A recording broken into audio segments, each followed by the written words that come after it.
Hermanos, hoy día vamos a tener un servicio especial, hoy día domingo. Hoy día vamos a hacer un breve alto en nuestro estudio de Romanos. Hemos estado estudiando todos los domingos Romanos porque vamos a tratar el tema de las 70 semanas de Daniel. Vamos a hacerlo en dos partes. En la primera hora que usualmente estudiamos la epístola de Pablo a los Romanos, vamos a estudiar la primera parte de las 70 semanas de Daniel. Y en lo que es normalmente el culto, o el servicio, o el sermón, vamos a continuar con este estudio. Esperamos que podamos acabarlo bien con la ayuda de Dios. Tienen un material ahí, ¿no? Son las 70 semanas de Daniel. Ahí he colocado algunos pasajes de la Escritura también, para que podamos avanzar de manera más rápida, para que no anotemos así los pasajes. Ahí ya los van a tener. Si hay algo que todavía puede faltar, en el momento en que vamos a hacer la pausa, el break, ahí yo les puedo alcanzar, porque he anotado unos cuantos sermones más el día de ayer, unos cuantos versículos más el día de ayer, mientras revisaba y repasaba la enseñanza para hoy día. Entonces vamos a ver pues las 70 semanas de Daniel, esta primera parte. Yo les pido que abran sus Biblias, me acompañen a Daniel, capítulo 9. Vamos a leer desde el versículo 24.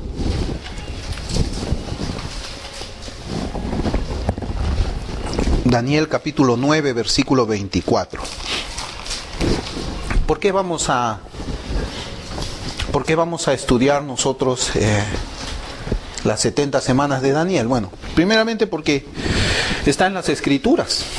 Esa es la primera razón por la cual lo vamos a hacer. A nosotros nos interesa solamente hablar, solamente vamos a tratar los temas que la Escritura trata, nada más. Entonces, vamos a Daniel capítulo 9 del versículo 24 en adelante. Yo voy a leer de la Biblia de las Américas, y la Escritura dice así: 70 semanas han sido decretadas sobre tu pueblo y sobre tu santa ciudad, para poner fin a la transgresión, para terminar con el pecado, para expiar la iniquidad, para traer justicia eterna, para sellar la visión y la profecía, y para ungir el lugar santísimo. Así dice esta versión. Continuamos el versículo 25. Has de saber y entender que desde la salida de la orden para restaurar y reconstruir a Jerusalén hasta el Mesías príncipe habrá 7 semanas, y 62 semanas volverá a ser edificada con plaza y foso, pero en tiempos de angustia. Después de las 62 semanas el Mesías será muerto y no tendrá nada. Y el pueblo del príncipe que ha de venir destruirá la ciudad y el santuario. Su fin vendrá con inundación, aún hasta el fin habrá guerra. Las desolaciones están determinadas. Y él hará un pacto firme con muchos por una semana, pero a la mitad de la semana pondrá fin al sacrificio y a la ofrenda de cereal. Sobre el ala de abominaciones vendrá el desolador, hasta que una destrucción completa, la que está decretada, sea derramada sobre el desolador.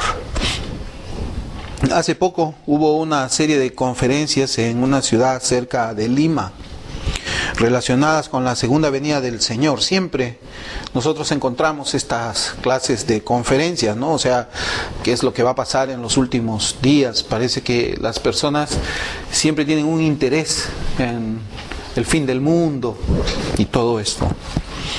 Nosotros ya conocemos lo que en la mayoría de los casos se expone en este tipo de conferencias. Hasta se han realizado películas, ¿no?, de lo que se expone en ellas. Hay una película que se llama Dejados Atrás, parte 1, Dejados Atrás, parte 2. Esto ya a veces parece un poco ciencia ficción, ¿no?, como las películas futuristas y todo, ¿no?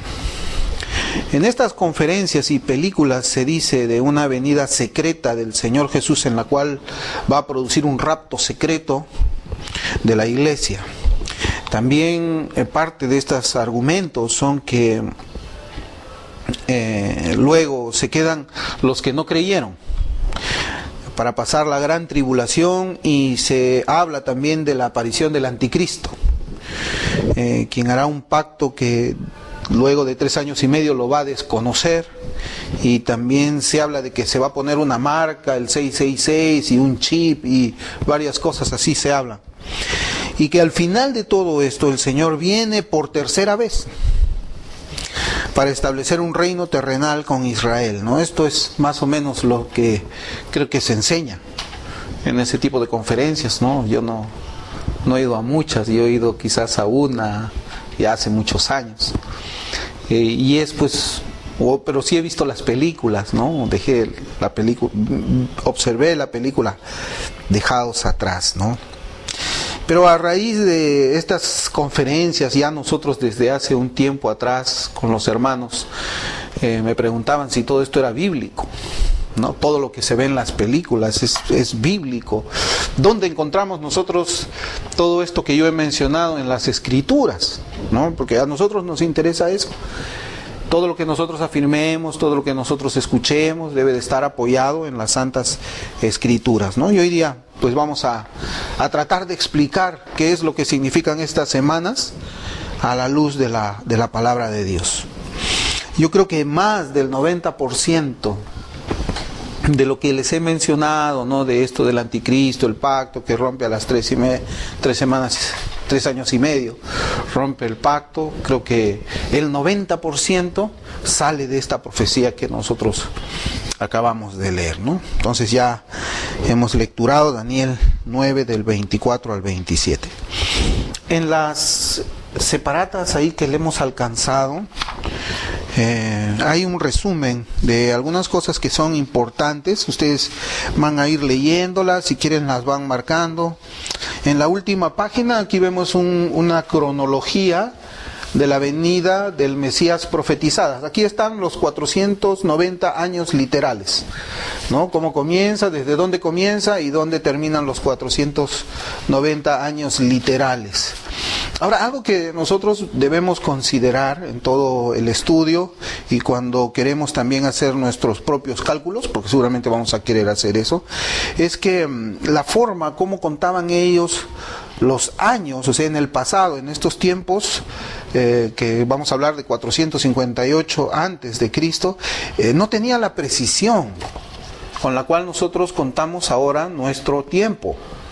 No, ellos no tenían pues los instrumentos exactos para poder determinar los años y el año bisiesto y cosas así que nosotros tenemos. Pero sí es bastante acercado y bueno, puede haber un margen de error. A veces, por ejemplo, cuando nosotros consideramos cuántos años hay entre el año 1 antes de Cristo y el año 1 después de Cristo, pues la diferencia es solamente un año, porque no existe año cero. No existe. Ahora, el nacimiento del Señor Jesucristo, como vamos a ir viendo más adelante, no es en el año cero. Ahí hay un error de cálculo. El Señor Jesucristo no nació en el año cero, sino nació unos años antes. ¿No? Unos años antes. Por eso les digo de que debemos de considerar esto al inicio. Lo que sí van a encontrar en las separatas es lo que yo les voy a referir en estos momentos, y si hay hermanos que también quieren estas separatas, pues nos envían un correo electrónico y nosotros se lo enviamos por internet para que ellos ya los impriman en sus casas. Entonces, respecto a esta profecía de Daniel capítulo 9, versículos del 24 al 27, existen más de 2 escuelas de interpretación de este pasaje. Y podemos situarlas en 3 categorías. Ahí en la separata vemos que dice, primero es la histórico-crítica, ¿no? ¿Qué es lo que enseña la histórico-crítica? Enseña que las profecías que hemos leído tuvieron su cumplimiento antes del nacimiento del Señor Jesús. Hay una escuela que afirma eso. Todo eso ya se cumplió mucho antes que el Señor Jesucristo naciera. Pero esta posición ha sido desechada, puesto que sabemos que el Señor Jesús es el Cristo o el Mesías. Y cuando leemos la profecía que hemos lecturado aquí en Daniel capítulo 9 en adelante, se habla de un Mesías. Entonces, antes del Señor Jesucristo no ha habido Mesías, o habrá habido un Mesías falso. Por lo tanto, esta escuela de interpretación histórico-crítica está anulada para nosotros.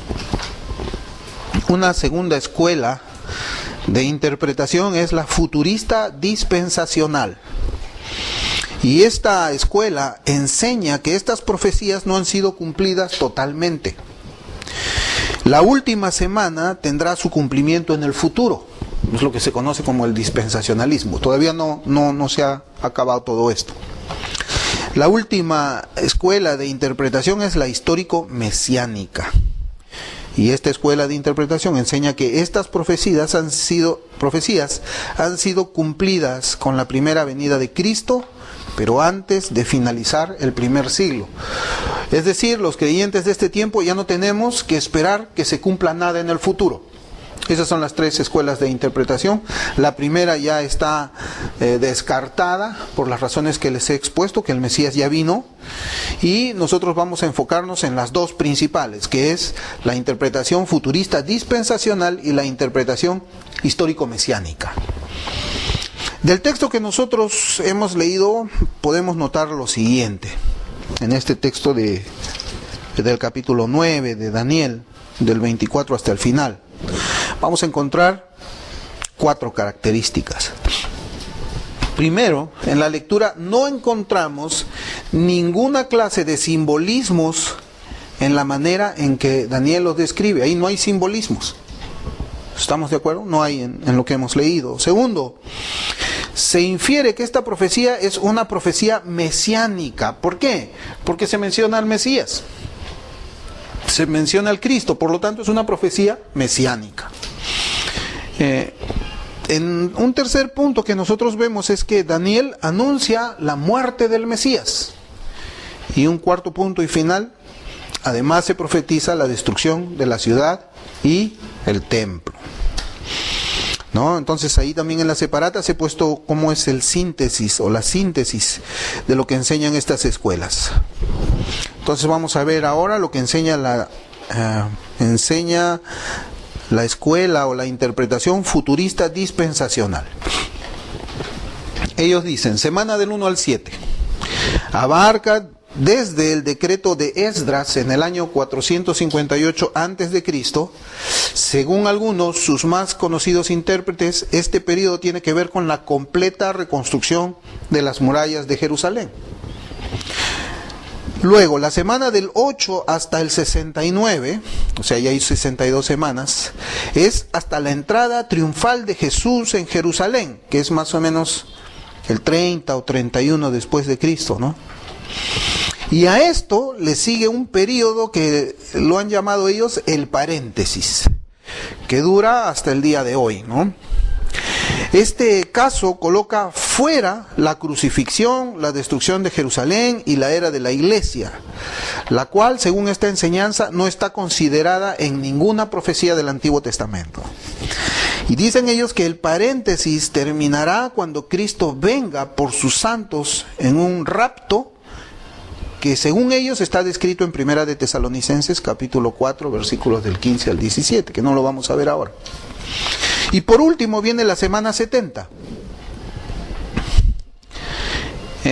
Luego de que la iglesia es arrebatada, ocurre la manifestación del anticristo, o sea, la iglesia va a ser arrebatada en la semana 70, ocurre la manifestación del anticristo, quien hace un pacto con la nación de Israel y luego lo quebranta, dando comienzo a la gran tribulación que concluye con la segunda venida del Señor con sus santos para destruir al anticristo e instaurar el reino de 1000 años, según el libro de Apocalipsis capítulo 20. Eso es lo que enseña la escuela o la interpretación dispensacional, que es lo más popular ahora, es lo que precisamente hemos estado viendo, que hay conferencias, ¿no? Se hace mucho énfasis, la gran mayoría de creyentes abrazan esta enseñanza. Ahora vamos a ver la histórico-mesiánica. Semanas del 1 al 7. ¿No? Bueno, ya nos estamos dando cuenta que ahí se dividen en 3 tiempos, ¿no? Semana del 1 al 7, del 8 al 69 y la última semana. Así lo dice Daniel 9, pero vamos a verlo también con más precisión dentro de unos minutos. Semana del 1 al 7 es desde la orden de reconstruir Jerusalén, y hay 3 decretos.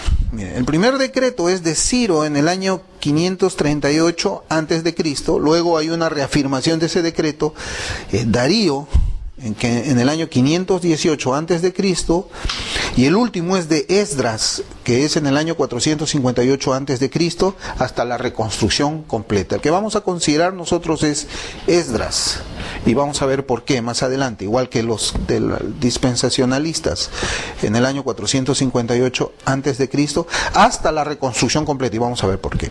Semanas del 8 al 69 es desde la reconstrucción total hasta el Mesías, que generalmente es el bautismo de Cristo, que es el año 27 después de Cristo o el año 26 después de Cristo. Y la última semana, la 70, incluye el ministerio de Cristo. En la mitad de la semana Jesús es crucificado y luego el evangelio es predicado con exclusividad a los judíos. La semana concluye con la dispersión de la iglesia de Jerusalén, que lleva el evangelio a los samaritanos y gentiles tras la muerte de Esteban. Esa es la otra interpretación que vamos a ver. Ahora vamos a regresar ahí a Daniel 9. Un momento, vamos a regresar a nuestro texto.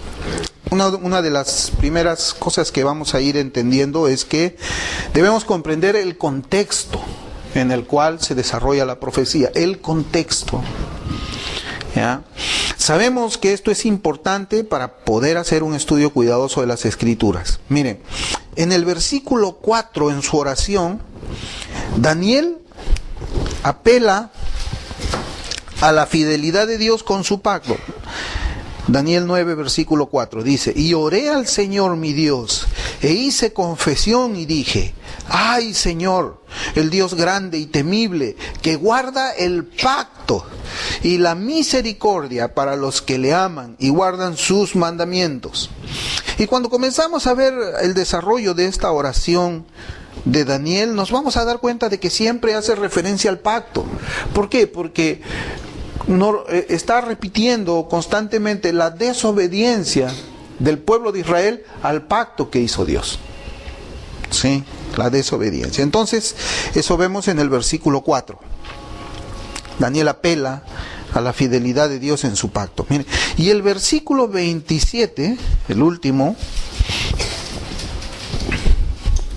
dice la Escritura: y él hará un pacto firme con muchos por una semana. Otra vez encontramos aquí la palabra pacto, ¿no? La versión Oso lo traduce así, este pasaje que hemos leído del versículo 27. Dice: en una semana, son ya 70, confirmará el pacto por muchos. La Biblia latinoamericana dice: durante una semana consolidará su alianza con muchos.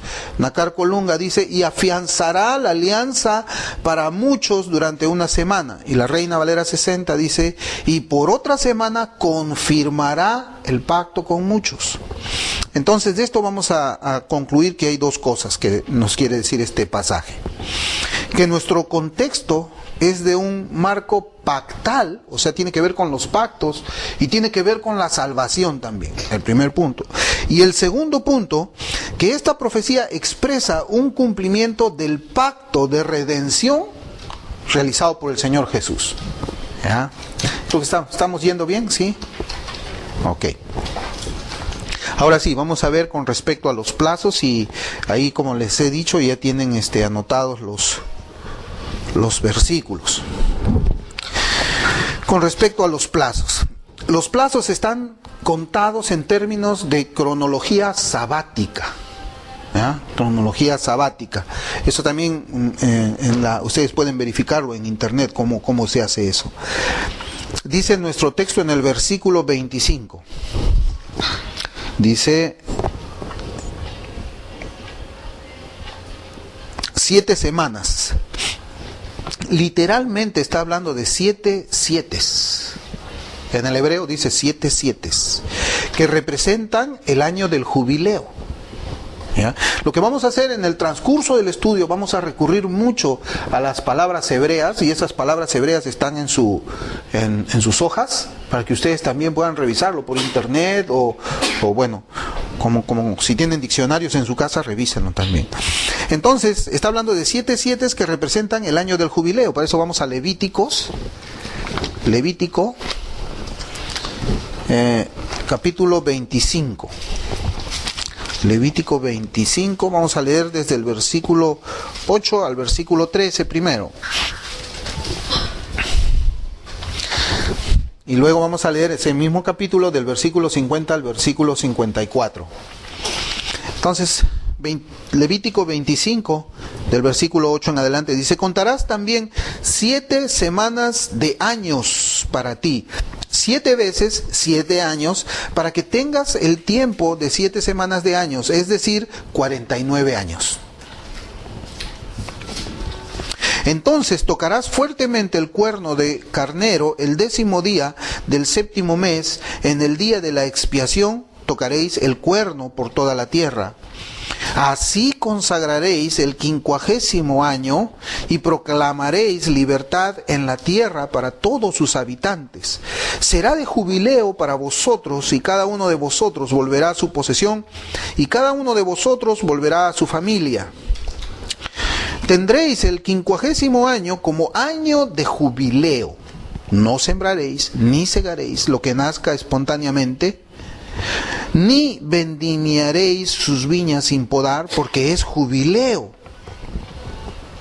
Os será santo.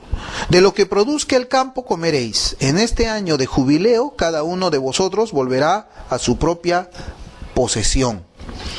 Entonces estamos viendo ahí que el año de jubileo son 7 semanas de 7 años.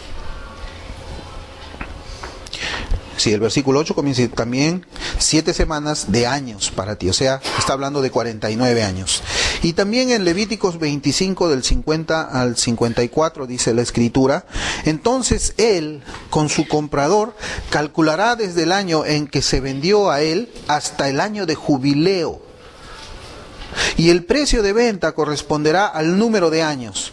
Los días que estará con él serán como los días de un jornalero. Si aún le quedaran muchos años, devolverá parte de su precio de compra en proporción a ellos para su propia redención. Y si quedan pocos años para el año de jubileo, así los calculará con él. En proporción a los años devolverá la cantidad de su redención. Notemos la palabra redención. Lo tratará como quien trabaja a jornal año por año, no se enseñoreará de él con severidad delante de sus ojos, aunque no sea redimido, otra vez la palabra redimido, por estos medios todavía saldrá libre en el año de jubileo él y sus hijos con él.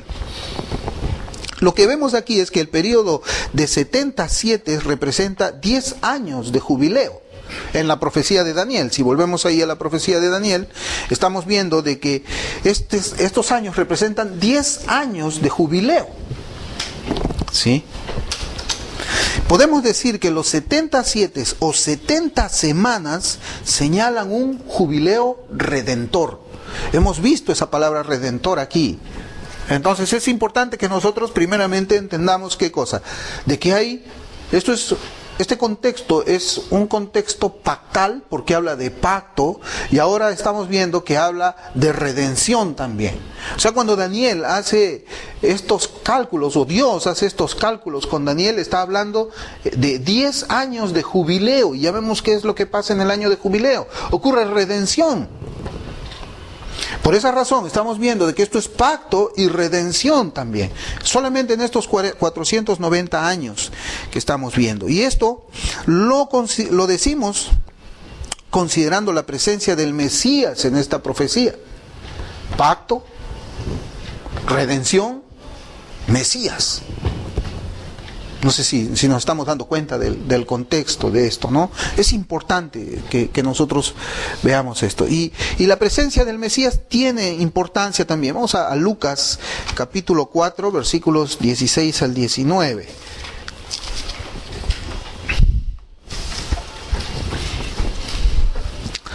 Yo quiero tratar de exponer lo más simple posible para que podamos comprenderlo.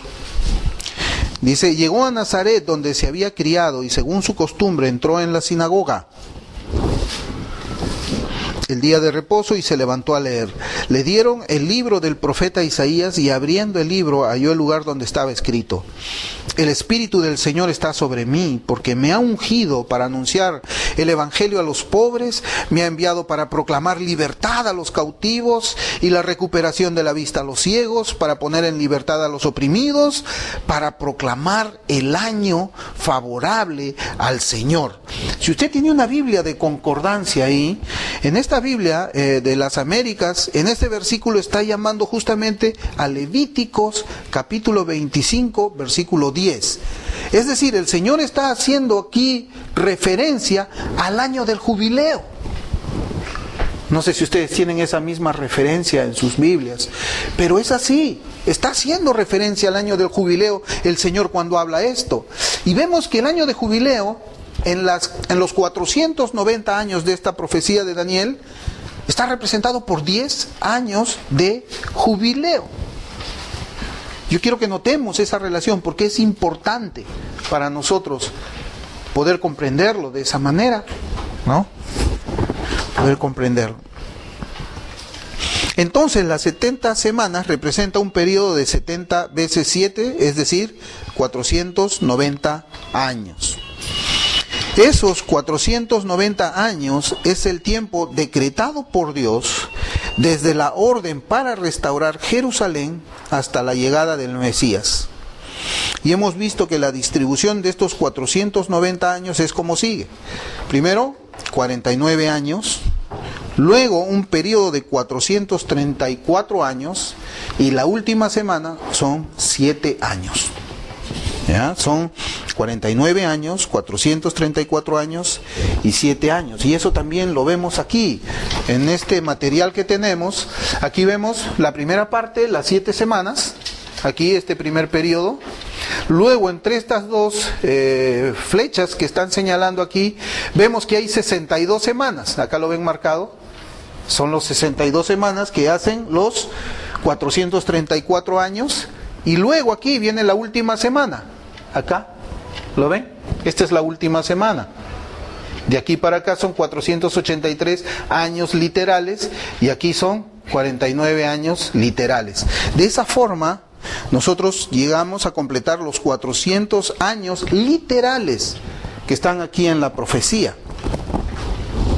¿Ya? Ahora, ¿a partir de qué fecha va a comenzar el conteo de los plazos? ¿A partir de qué fecha? El versículo 25 es la clave. Versículo 25. Has de saber y entender que desde la salida de la orden para restaurar y reconstruir a Jerusalén, esa es, desde ese momento es que debe contarse el plazo. ¿Estamos? Desde ese momento. Ahora, vimos nosotros y sabemos que existe un decreto del rey Ciro en el año 538 antes de Cristo, y esto está en Esdras. En Esdras,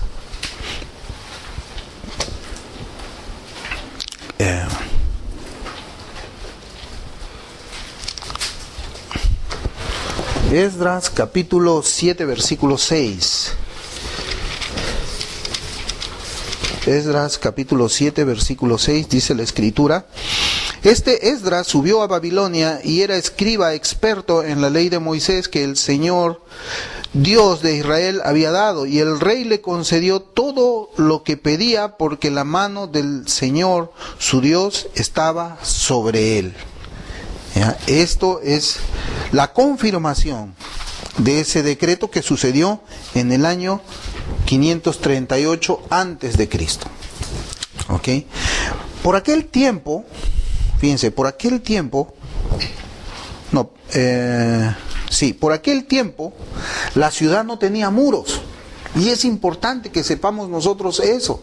Cuando hemos visto de que existe primero una orden del rey Ciro para restaurar el templo y la ciudad, en ese tiempo conocemos por el relato de Nehemías que la construcción fue en angustia. Pero no se consideraba completa la restauración de la ciudad ni del templo, porque vemos de que en varios relatos de las Escrituras se señala de que los muros no estaban levantados. Entonces no podríamos considerar el primer decreto en el año 538 antes de Cristo como el decreto final. No podemos hacerlo en el año 538, no se puede. ¿Por qué? Otra vez les digo, la ciudad no tenía muros y la población era escasa. Este versículo contiene una palabra clave para nuestro tema. Cuando dice aquí en Daniel 9:25, dice: has de saber y entender que desde la salida de la orden para restaurar y reconstruir. ¿Qué significa restaurar? Esa es la palabra clave para que nosotros podamos entender a partir de cuándo es que se van a contar ese plazo. Esa palabra proviene del hebreo shuv y significa volver al punto de partida. Significa también restaurar algo a su estado previo. Eso lo usa en Génesis 40:13. Vamos a ver cómo la Escritura usa esa palabra. Génesis 40:13.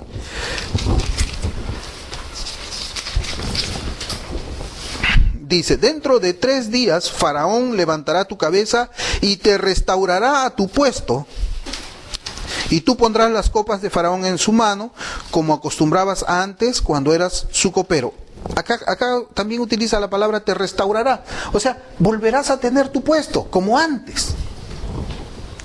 Y en Segunda de Reyes también, hay muchos pasajes. En Segunda de Reyes, capítulo 14, versículo 25,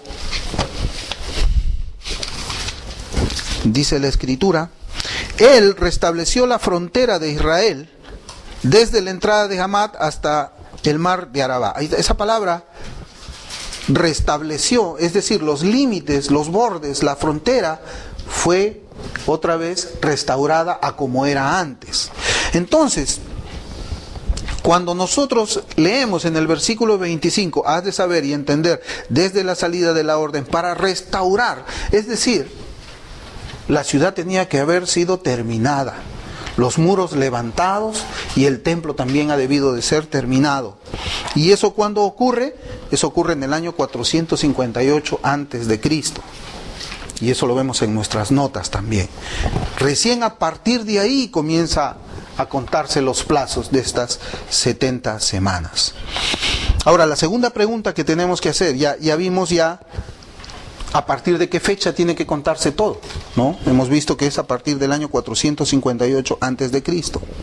Ahora, la segunda pregunta es: ¿en qué tiempo debe cumplirse? ¿En qué tiempo debe cumplirse todo lo que está profetizado? El versículo 24, ahí en Daniel 9, dice: 70 semanas han sido decretadas. 70 semanas han sido decretadas. Y la Escritura lo dice aquí con toda claridad. 70 semanas de años. Es decir, 490 años. ¿Ya? Desde el año 458 antes de Cristo se comienza a contar 490 años. En esos 490 años tiene que suceder todo lo que dice esta profecía de Daniel capítulo 9. Ese es el plazo límite que pone Dios. Y añade también, como hemos dicho, que han sido decretadas. Miren, esta palabra decretadas es interesante. Aquí habla de un tiempo determinado y esta palabra proviene del hebreo hatak, que se traduce como fijado. Miren cómo lo ha traducido otras versiones. Corona de Jerusalén dice: 70 semanas están fijadas. La versión Oso dice: 70 semanas están determinadas.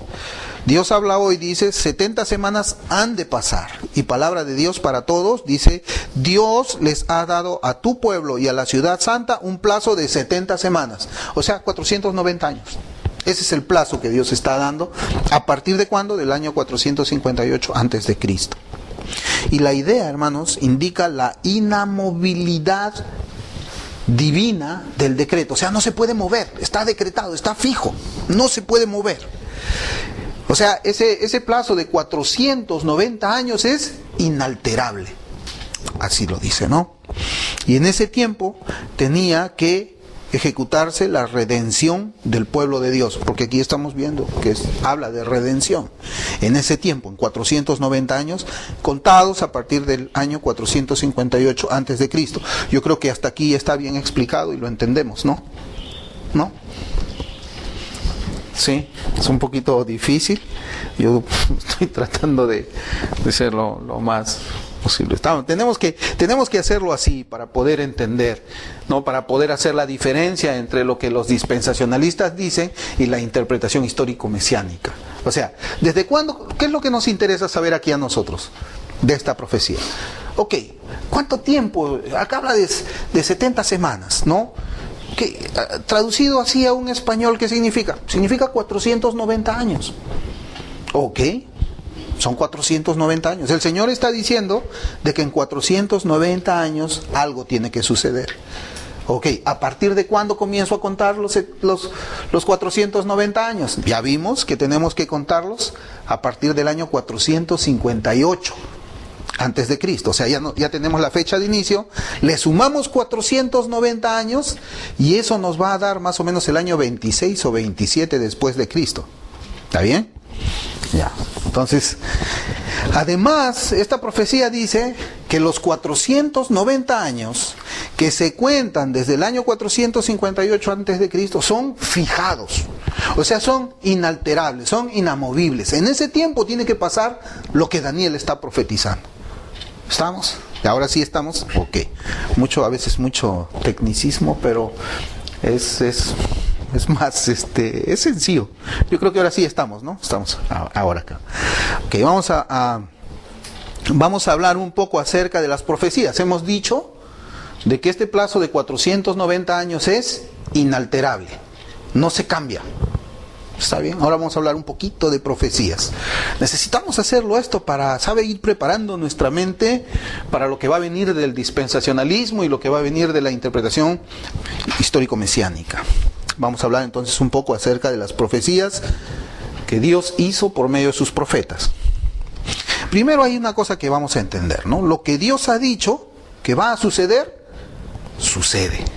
Si Dios ha dicho que va a pasar algo, eso va a pasar con toda seguridad. Eso es una profecía. ¿Sí? Ahora vamos a ver algunos ejemplos. ¿A los cuántos días debía de resucitar el Señor?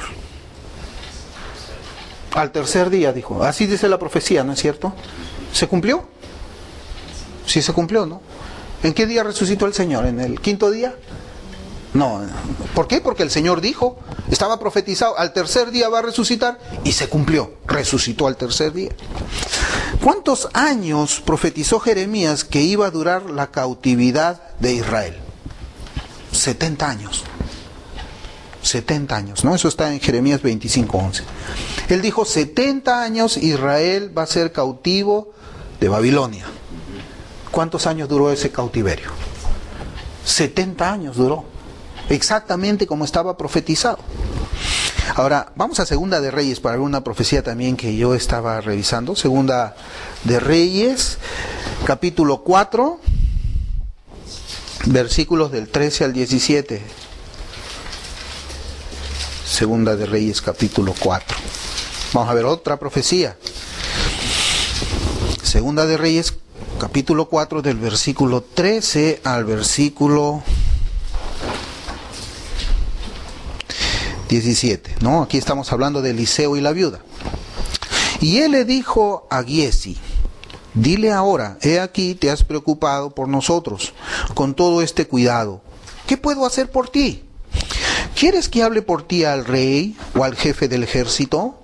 Y ella respondió, yo vivo en medio de mi pueblo.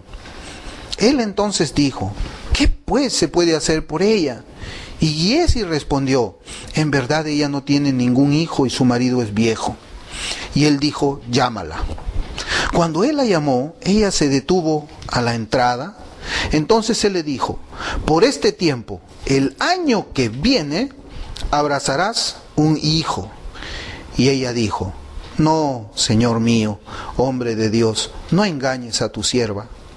Pero la mujer concibió y dio a luz un hijo al año siguiente, en el tiempo que Eliseo le había dicho. ¿Se cumplió la profecía de Eliseo? ¿Cómo dice la Escritura? En el tiempo que el profeta había dicho. No se cumplió 2 años después, 3 años, no. En el tiempo que él abrió su boca y dijo de parte de Dios: el próximo año, en el tiempo que viene, tú vas a tener un hijo en tus brazos. ¿Ocurrió? La Escritura dice que sí ocurrió, en el plazo, dice, que había hablado el profeta.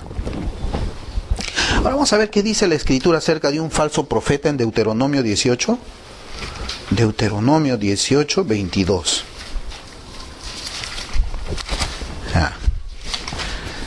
Deuteronomio 18, 22. Dice: cuando un profeta hable en el nombre del Señor, si la cosa no acontece ni se cumple, esa es palabra que el Señor no ha hablado.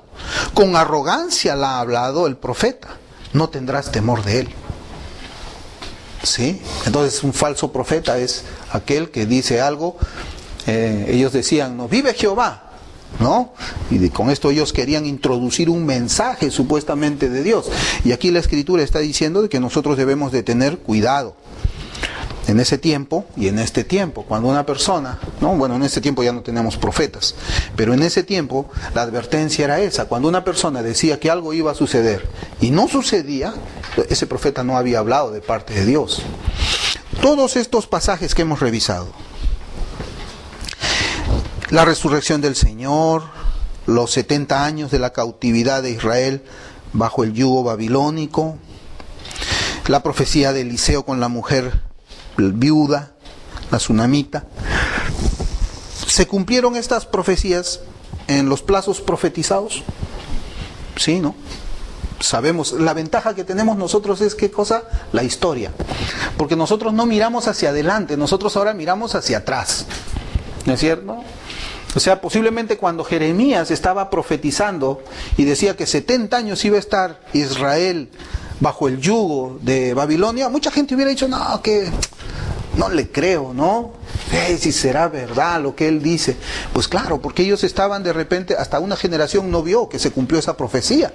De repente muchos murieron y dijeron: no se cumplió, no sabían si se iba a cumplir. Pero la ventaja que nosotros tenemos es, ¿qué cosa?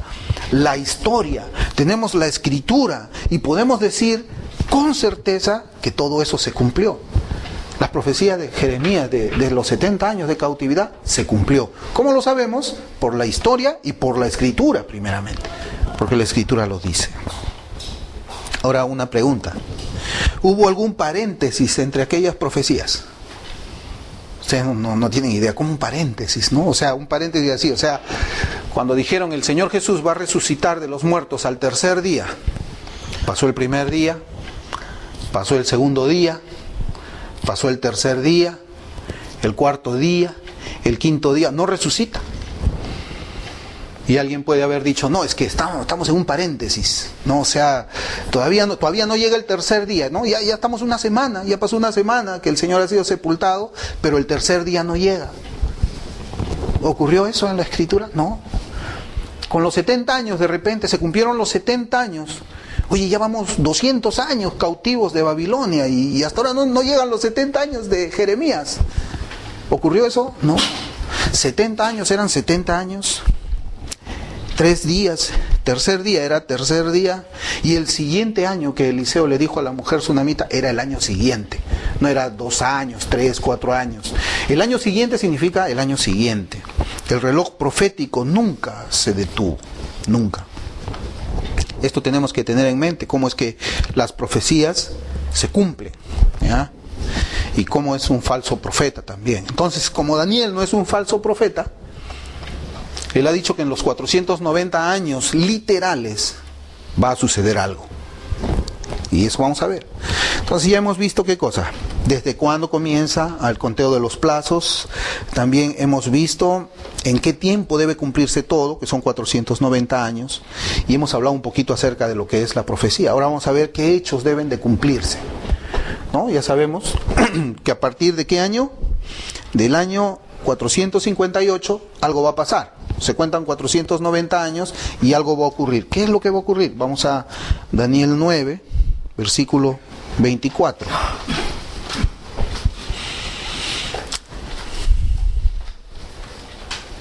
Si ¿estamos bien? ¿Estamos? ¿Sí?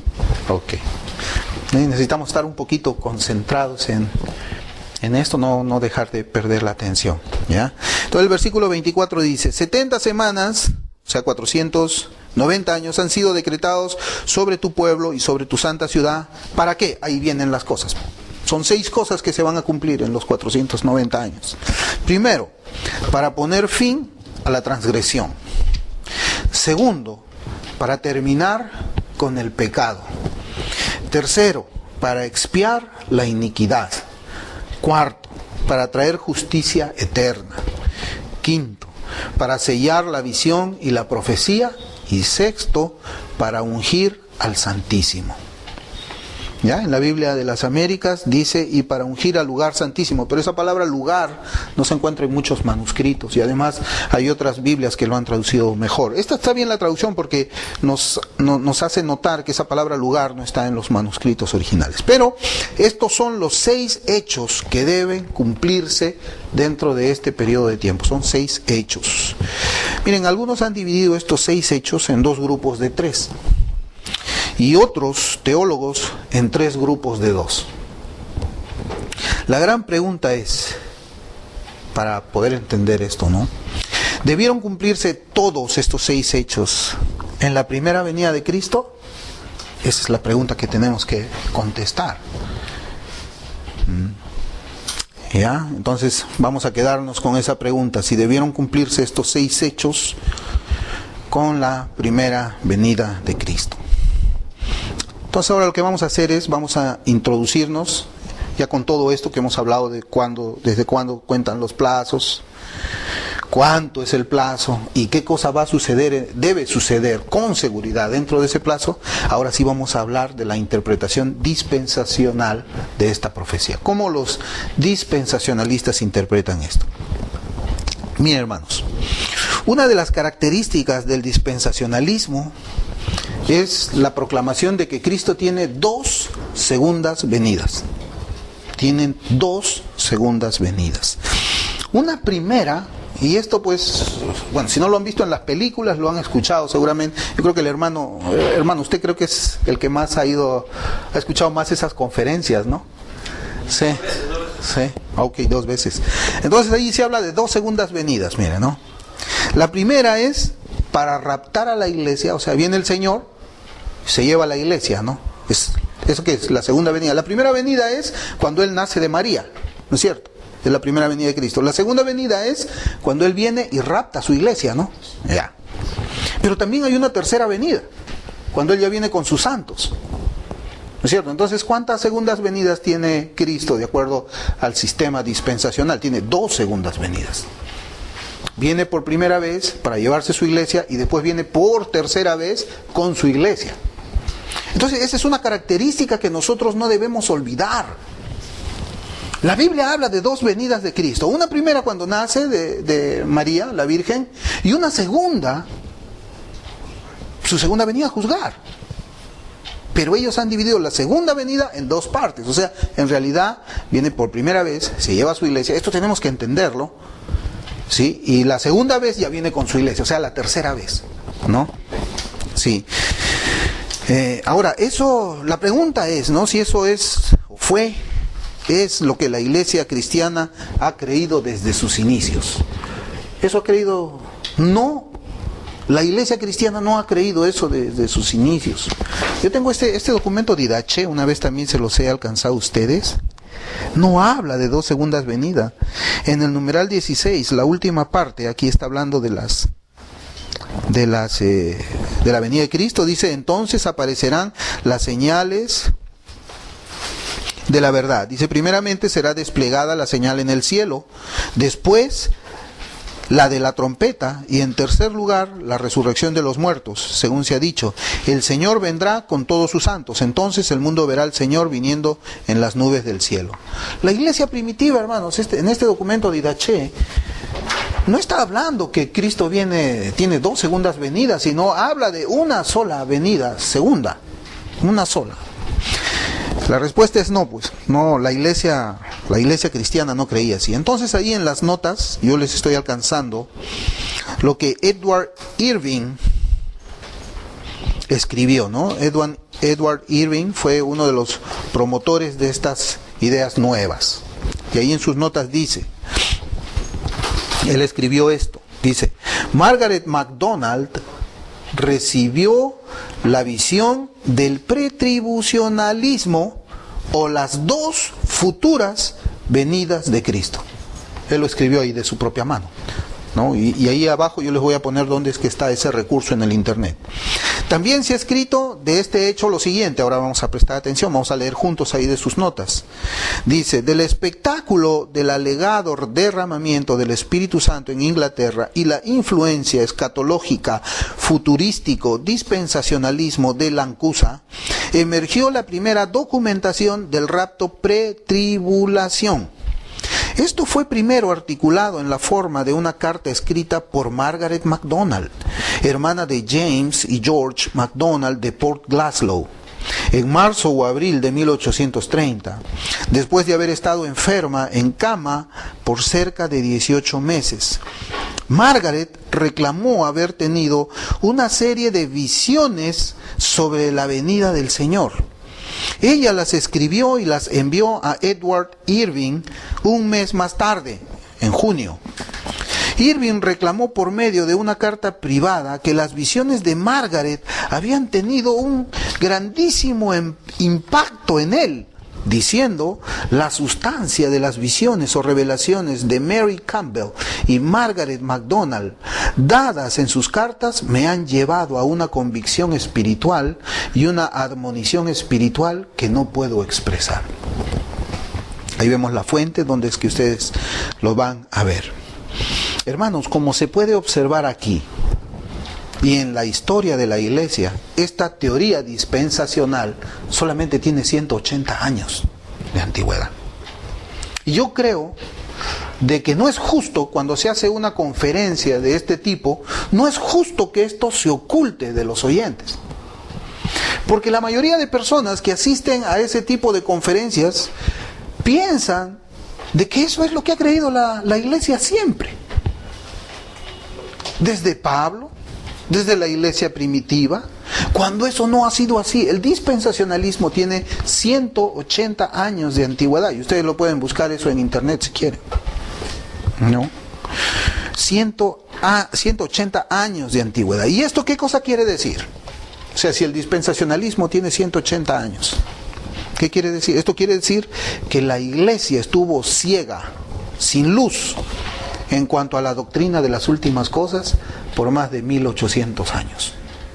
Si el dispensacionalismo es cierto, entonces la iglesia de Cristo anduvo en sombras escatológicas.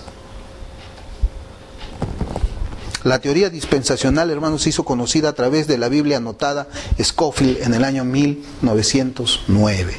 Esa fue la forma como se promovió el dispensacionalismo. C.I. Scofield lo que había hecho es poner esas notas de la visión de Margaret MacDonald en la Biblia. Así como nosotros, por ejemplo, tenemos una Biblia de estudio. Así, esta es una Biblia de estudio, por ejemplo, Reina Valera del 95. Si abrimos las páginas, aquí encontramos notas abajo, ¿lo ven? Ya, la Biblia Scofield también había puesto estas notas. Sobre algunos pasajes de la Escritura, él había puesto acá sus apreciaciones, y la iglesia lo consideró como ciertas todas esas notas que había puesto Scofield, a partir de la revelación o las visiones de Margaret MacDonald en el año 1830. Eso es el nacimiento del dispensacionalismo, ha tenido esa fecha. Y es imposible que la iglesia no haya tenido una visión escatológica o una interpretación de las semanas de Daniel, las 70 semanas que estamos viendo ahora. No, la iglesia sí tenía una posición respecto de eso, que era contraria a la visión de Margaret MacDonald y lo que se promueve ahora como el dispensacionalismo. Vamos a revisar las características más importantes de esta corriente soteriológica. Los dispensacionalistas dividen el plan de Dios para la redención en 7 dispensaciones. 1, dice la dispensación de la inocencia, que termina con la expulsión del Edén de Adán y de Eva, ¿no? El ángel con la espada flameante. La segunda dispensación es la dispensación de la conciencia, que termina con el diluvio, con Noé, el arca de Noé. Luego viene la dispensación del gobierno humano, que termina con la confusión de las lenguas en la Torre de Babel. Luego viene la dispensación de la promesa, que termina con el juicio de Dios sobre Egipto, con las plagas, el Cordero Pascual y esto, ¿no? Luego viene la dispensación de la ley, que termina con la crucifixión y Pentecostés, o Pentecostés. Luego viene la dispensación de la gracia y de la iglesia, en la que nos encontramos ahora, y esto va a terminar con el arrebatamiento de la iglesia y la gran tribulación. Y la última dispensación es la del reino milenial, que termina con la derrota final de Satanás y el juicio de Dios. Ahora, ¿qué cosa es una dispensación? Scofield define una dispensación de esta manera. Es un periodo de tiempo en el cual el hombre es puesto a prueba en referencia a cierta revelación específica de la voluntad de Dios. Es lo que define Scofield. Ahí. Ahora, los dispensacionalistas modernos corroboran esta definición al complementar lo siguiente. Ellos dicen, y voy a citar: la relación del hombre con Dios no ha sido la misma a través de las eras. Ha sido necesario someter al hombre caído a ciertas pruebas. Esto es, en parte, el propósito de Dios a través del tiempo, y el resultado ha sido invariablemente el fracaso absoluto de la moral y el espíritu humano. Cada dispensación comienza con el hombre caído en una nueva posición de privilegio y responsabilidad, y termina con el fracaso humano y el consecuente juicio de Dios. Cada dispensación se caracteriza más o menos por las nuevas responsabilidades que Dios señala al hombre al principio de esta, y por el juicio divino al final de la misma. Ahí ustedes tienen la cita de dónde es que sale esto en internet. Hermano, finalmente, terminando ya la cita, finalmente ellos afirman que cuando termina una dispensación comienza otra dispensación, donde el hombre caído ya no tiene nada que ver con lo anterior, a menos que sea confirmado en la nueva dispensación. A menos que eso sea así, ¿no? Otra de las características de los dispensacionalistas, tenemos que conocer, hermanos, qué es lo que enseña esto, ¿no? Estamos tratando de ver esta escuela de interpretación. Utilizan ellos un literalismo estricto, ¿ya? Un dispensacionalista utiliza un literalismo estricto para el estudio de las Escrituras. ¿Qué significa esto? Según ellos, por ejemplo, cuando la Biblia habla de Israel, se está refiriendo única y exclusivamente al pueblo que desciende de Abraham. Está refiriéndose al pueblo físico de Israel, ¿no? Cuando la Escritura dice judío, está hablando del judío, descendiente de Abraham. Entonces, cuando ellos encuentran en la profecía bíblica la palabra Israel, ellos afirman que se está refiriendo exclusivamente a los judíos descendientes de Abraham. Ellos interpretan de esa manera. Sí, ellos cuando leen el Antiguo Testamento, Israel, no, está hablando aquí de los judíos circuncidados. La línea física, sangre, carne, descendientes naturales de Abraham. Es lo que ellos piensan, ellos lo interpretan. Son literales exclusivamente. Vamos a Ezequiel para ver un ejemplo de esta literalidad. Ezequiel capítulo 2.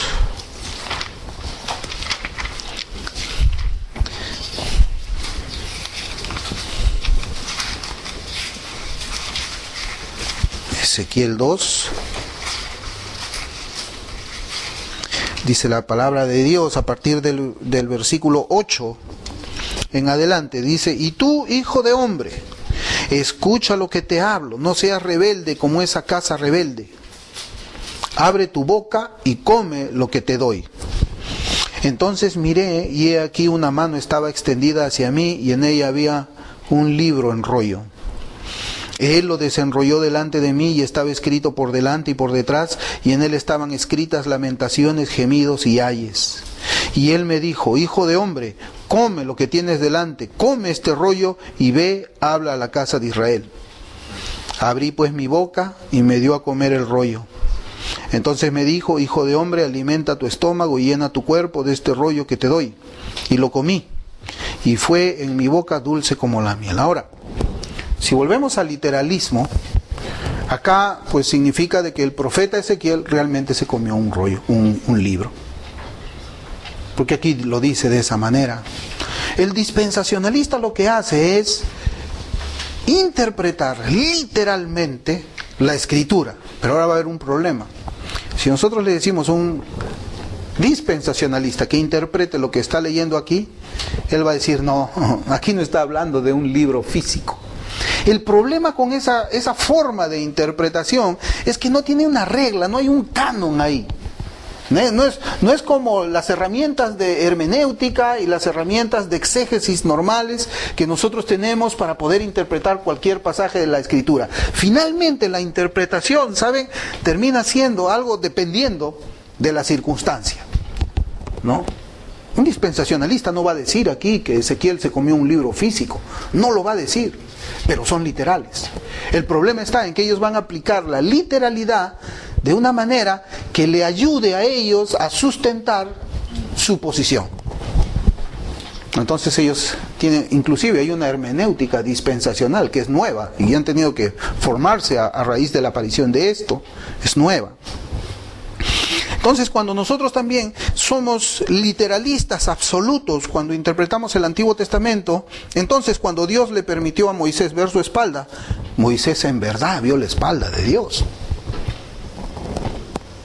Pero Dios es espíritu. Sabemos ahora que hay un lenguaje antropomórfico. Entonces, ¿cómo hacemos con la literalidad? Claro, ellos se enojan cuando uno les hace estas preguntas.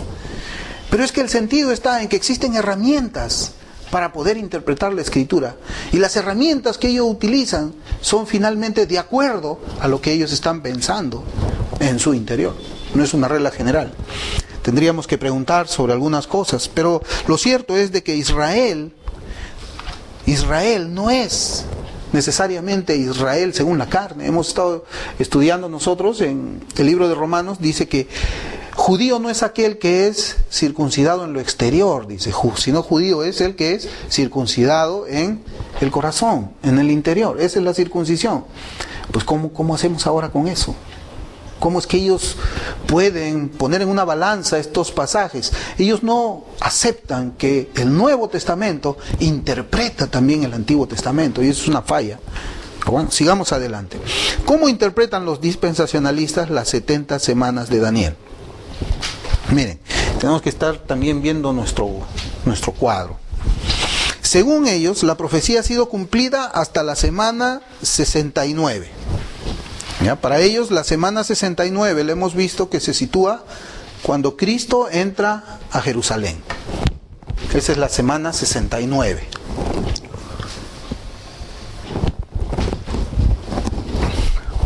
¿Ya? Ellos han introducido un paréntesis entre la semana 69 y la semana 70.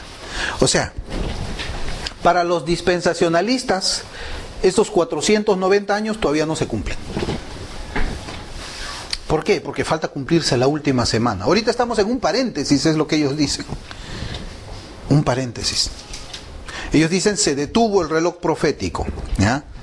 Entonces, ese paréntesis, ¿dónde está? Entre la semana 69 y la semana 70.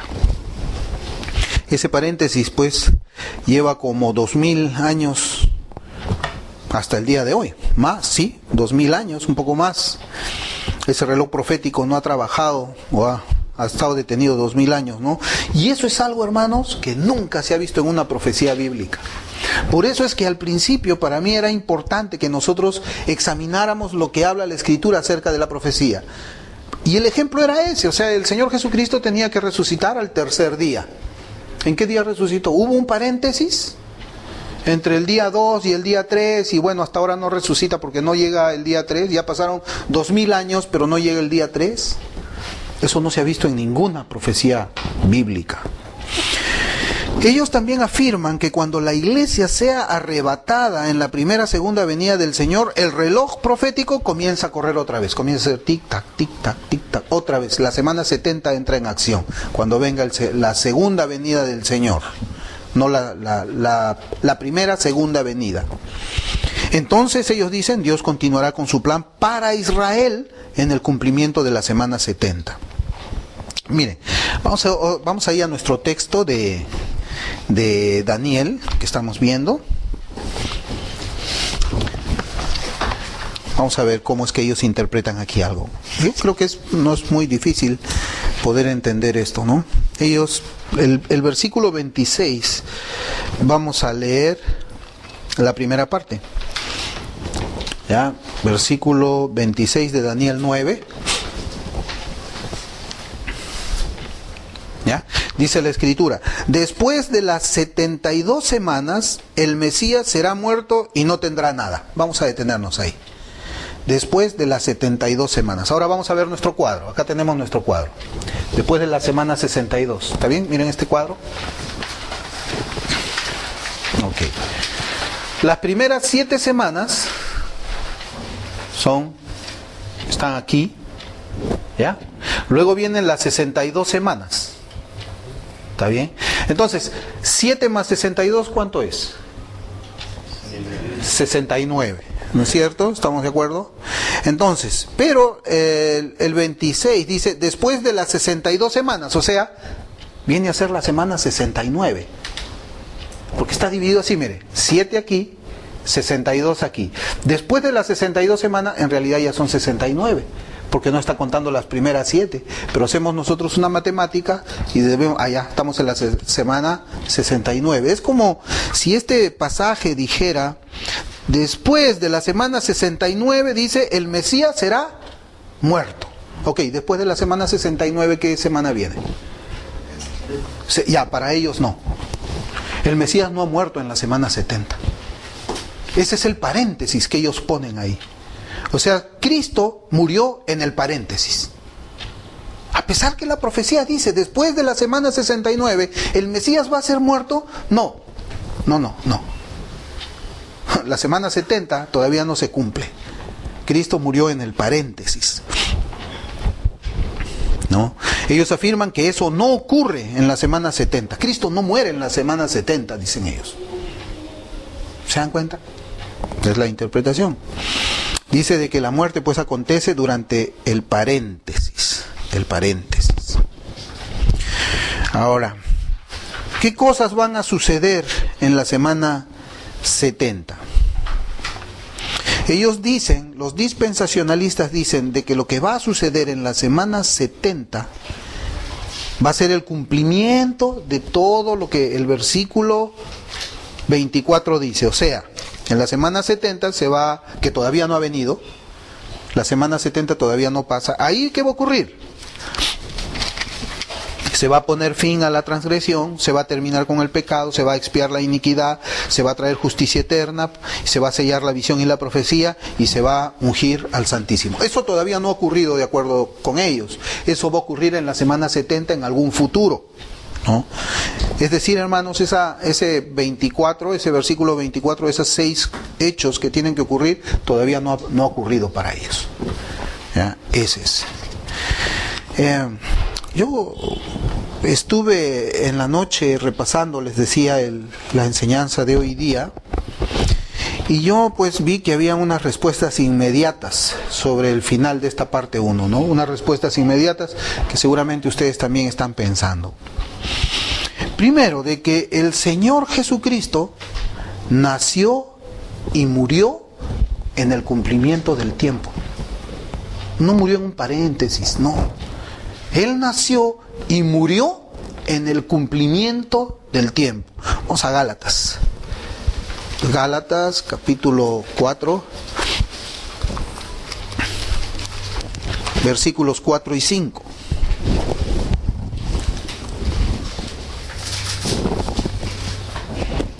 Gálatas 4, del 4 y 5 dice: pero cuando vino la plenitud del tiempo, Reina Valera 60 dice, cuando vino el cumplimiento del tiempo,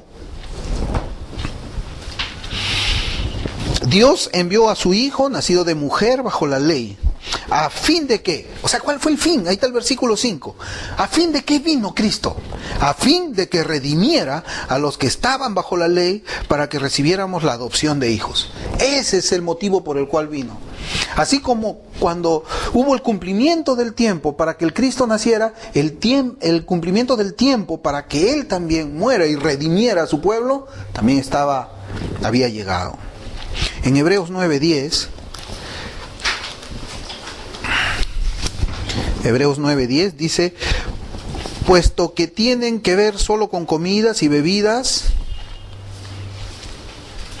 y diversas abluciones y ordenanzas para el cuerpo, impuestas hasta el tiempo de reformar las cosas.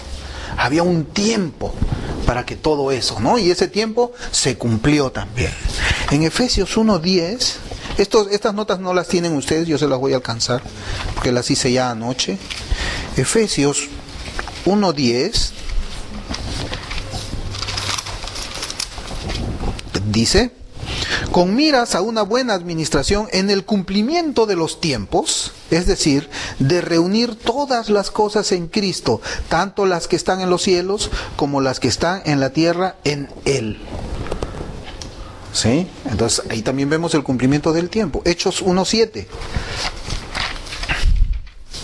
En Hechos 1:7 dice la Escritura: y Él les dijo, no os corresponde a vosotros saber los tiempos ni las épocas que el Padre ha fijado. Observen bien, el Padre ha fijado con su propia autoridad. Y Marcos 1:15, ya los conocemos, el tiempo se ha cumplido. Y pues bueno, hay mucha y abundante escritura que habla de que ya ha habido el cumplimiento del tiempo. Y nosotros no podemos perder de vista estos 490 años cuando la Escritura habla del cumplimiento del tiempo, porque tiene que ver con eso, y eso lo vamos a ver en la segunda parte. Ahora, ¿la iglesia fue profetizada en el Antiguo Testamento? Los dispensacionalistas dicen que no, ¿no? Vamos a ver un pasaje ya, porque tenemos que acabar esta primera parte, en Isaías 62. Isaías 62, versículos 11 y 12.